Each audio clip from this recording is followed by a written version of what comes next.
Wano waliwo omusajja yali akulembera nsi yaffe eno n'ayita baminisita be ng'ayagala kukyusa linnya lya nsi yaffe eno Uganda agituume Idi. Baminisita be bonna abaaliwo ne bamukubira mu ngalo ne bamugamba kyokoze kirungi nnyo, naye omu ku baminisita be bamuyita Waliya Mungu n'amugamba nti mukama wange waliwo ensi gye bayita Cyprus. Olina mbuuza ate lwaki olya ku Cyprus nga njogera ku Uganda? Namugamba nti abantu omu Cyprus babayita Cypriots. Namugamba nti lwaki okituuseeko kyati naffe bw'onaakyusa ensi yaffe Uganda n'ogituuma Idi, abantu bambajjako babayita ba idiot. People power! Bw'amala okwogera ekyo abaali bagenda okyusa erinnya lya Uganda ne lisigalawo nga lya Uganda n'atagituuma Idi. Ntegeeza ki buli lw'osirikira amazima okkiriza ekibi okwongera okusaasaana. Tugwerere ku mazima. People power! Our power!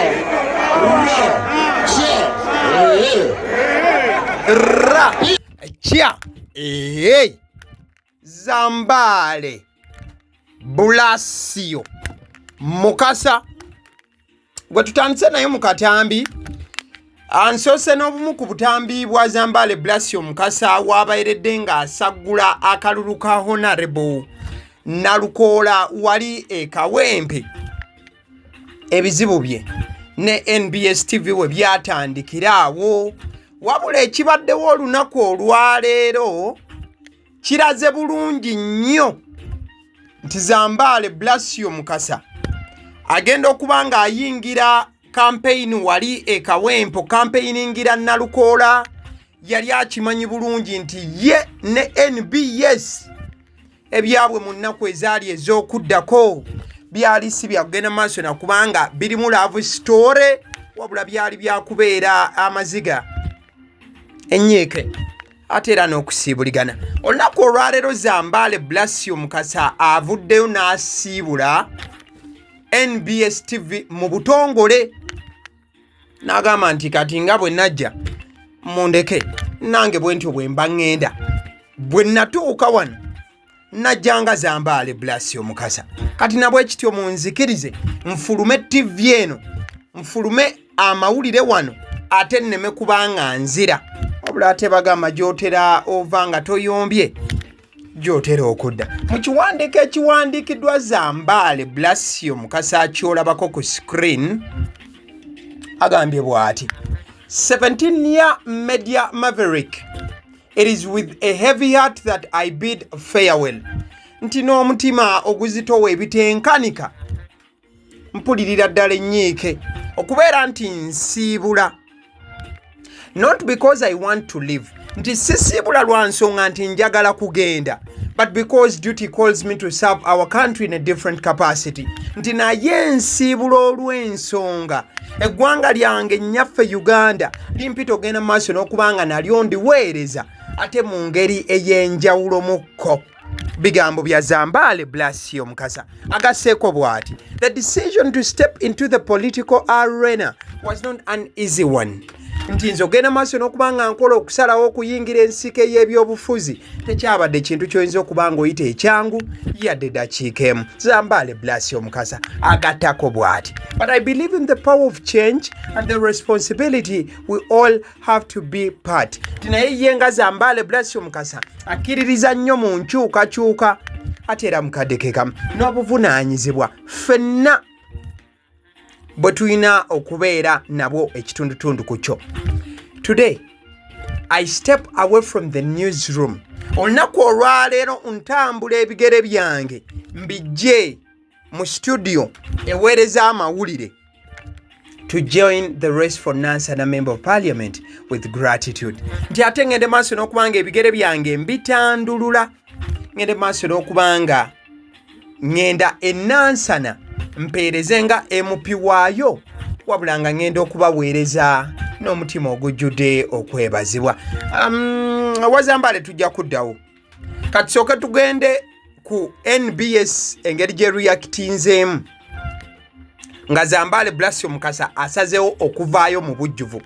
Aba NBS tebaakoze mpisa mbi oba tebaataddewo mbeera mbi bwe baalabye nga mwana mulenzi Zambaali Blasio Mukasa awandiise n'agamba nti asiibula kyebagenze maaso n'okubanga bakola babiidinze farewell gyali bamukoledde ne posita nga bw'ogiraba awo infact bagitadde ne mu mawulire agabaddeko awo ku TV ya NBS ne basiibula munnaabwe mu kitiibwa kyagwana nga munnamawulire akoledde NBS TV okumala ebbanga bakoze bwe bati bamugambye nti farewell Zambaali Blasio Mukasa nti weeraba Zambaali Blasio Mukasa, your contributions to Next Media have been tremendous. It was pleasure working with you.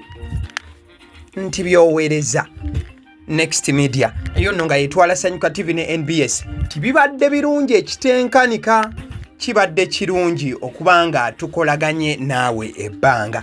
Olwo nno NBS ngegera maaso n'okubanga yeebaza mwana mulenzi Zambaali Blasio Mukasa olw'okuba nti asobodde okutambula nabo ebbanga lyasobodde okubanga atambula nabo wano nawali. Kale bwe tuddayo wali mu kisiibulo oba mu kiwandiiko ekyawandiikiddwa mwana mulenzi Zambaali Blasio Mukasa ngegera maaso okubanga asiibula badde kugamba nti agambe nti avudde mu mawulire asobole okubanga ayingira olwakwano lw'okufuuka MP wa Nansana ajjudde ebitenkanika. Nansana eyo nno waliyo embirigo. Kale mu kiwandiiko ekya Zambaali mba njagala okugenda ku kiwandiiko ate nga tufunayo akala katusooke ku kifaananyi kino. Zambaali abaana ba NUP we bagambidde nti akubye NBS TV knockout lwabadde wiiki eno gye tumaliriza Bobi Wine bwe yakyadde ku NBS TV bwe yabadde azze mu interview eya Barometer akaasa mmeeme ekisookera ddala mu show eyo yalinga eweerezebwa Zambaali wabula ku mulundi guno kunguye yabadde alina okyaza Bobi Wine kati mu background awo olaba akasaze ka kiragala oyo gaya ali emabega ayambadde suuti ya black ye Zambaali Blasio Mukasa. Kati eno NBS Zambaali wabadde akola wabula we bakyazizza Bobi Wine Zambaali yajjidde ku gaali ya Bobi Wine okategedde bulungi. Zambaali ku NBS teyazze nga mukozi wa NBS yazze nga abantu abawerekedde ku Bobi Wine nga bw'olaba Esigiru Bongoya yabaddewo n'abalala abawerekedde Bobi Wine. So Zambaali Blasio Mukasa yajjidde ku gaali ya Bobi Wine okategedde bulungi. Kale nga tukyavudde ku balwa ya Zambaali nga asiibula bangi balowooza nti Zambaali yagobeddwa eri yali suspension kati yabadde okukomawo ate ye kennyini n'asiibula oba okategedde. Kati Zambaali si ye yekka yasiibuddwa mwana mulenzi amanyiddwa nga Taafu B. Taafu B ndooza mumumanyi bulungi. Taafu B yaliko ewa Bebekul n'asala eddiiro n'avaayo neyegatta ku saidi z'ewa Bobi Wine era ebbanga lyonna abadde ayagala okufuna ku kaadi ya NUP. So Taafu B naye yasiibudde NBS omujjukira bulungi yakolanga sheye ya KURT show yasooka kubeera KUT kati oluvannyuma n'ekyuka n'efuuka KURT. KUT bagiyitanga Kenya, Uganda, Tanzania. Sheyonge okuba omuziki ogwa East Africa wona. So mwana mulenzi oyo Taafu B. Taafu B naye yasiibuddwa nga bw'olaba. Kati watuuka ku Taafu B waliwo omukyalo omulala amanyiddwa nga Victoria Bagaya. By the way Taafu B agenda kwesimbawo nga MP side z'emakindi awo ababadde tebakimanyi. Kati watuuka ewa Taafu B ne tugenda ew'omukyalo oyo gw'olaba ku screen amanyiddwa nga Victoria Bagaya. Victoria ono yeegatta ku NBS TV ng'aweereza show yali y'abaana abavubuka. Awo nno we yagraduatingira n'agenda ng'akula, then mu kukula kwe n'afuuka presenter ow'amawulire n'asoma amawulire n'ebisigadde. Oyo nno agenda side wali eze Fort Portal wabula ye nga wakwesimba ku kaada ya NRM ng'ebintu we bisuubirwa. Bwe tuba tuvudde awo waliwo gayo ono abadde ategeerera ddala ebintu bya politics era nga hostinga nnyo shares ezitegeera ez'abantu abo ab'oluzunguzungu abo you know gayono amanyiddwa nga Charles Mwanguhia. Charles Mwanguhia naye NBS yamusiibudde. Ono nagenda kuba nga yeesimbawo Borahia constituency asaidize Kabarore district eyo, era NBS yamugambye nti all the best as you take on the race for Borahia constituency Kabarore district. Kati wetuva ku mukulu Charles Mwanguhia, omukulu gwolaba ku screen amanyiddwa nga Jona Byakutaaga, naye gayi musomi w'amawulire, amawulire ago ag'oluzungu. This guy naye bagenze maaso olw'okuba nga ate bamusibula. Omukulu ono Jona Byakutaaga wa gye yalaze, ekyo nakyo kisobola kuba nga kibuuzo. Bano nno bonna bagenze mu byabufuzi. Omukulu Jona yagenze n'asalawo kubanga yeesimba side wali eza Hoima City, agenda kubanga yeesimbawo nga MP mu Hoima City East. Okategedde bulungi.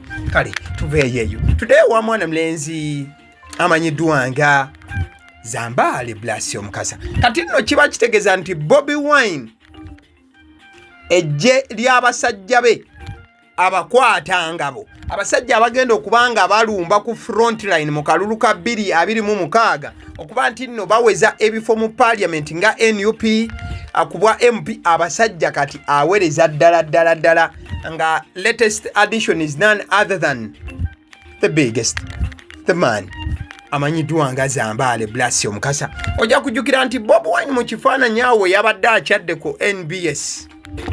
Ebigambo byasoose okuba nga agamba Zambaali Blasio Mukasa yamubuuziza nti musajja tebaakugobe, kenzizeewa n'abasajja tebaakugobe. Ne kati wenjogerera, it is all happiness mu nkambi ya NUP oluvannyuma lw'okuba nti Zambaali asazeewo okulekulira ebyamawulire, ng'ensonga enkulu yakuba nti musajja wa Katonda agenda kuba nga aconcentratinga ate aweereza abantu b'ennansana kuba MP. Zambaali Blasio Mukasa ku NBS TVC asoose okuba nga akolera, bw'obanga ogoberera bulungi gayono yakolako ku Metro Farmer, yes Metro FM Zambaali Blasio Mukasa, ate we yavaayo n'akolerako wali ne ku media station za Buganda.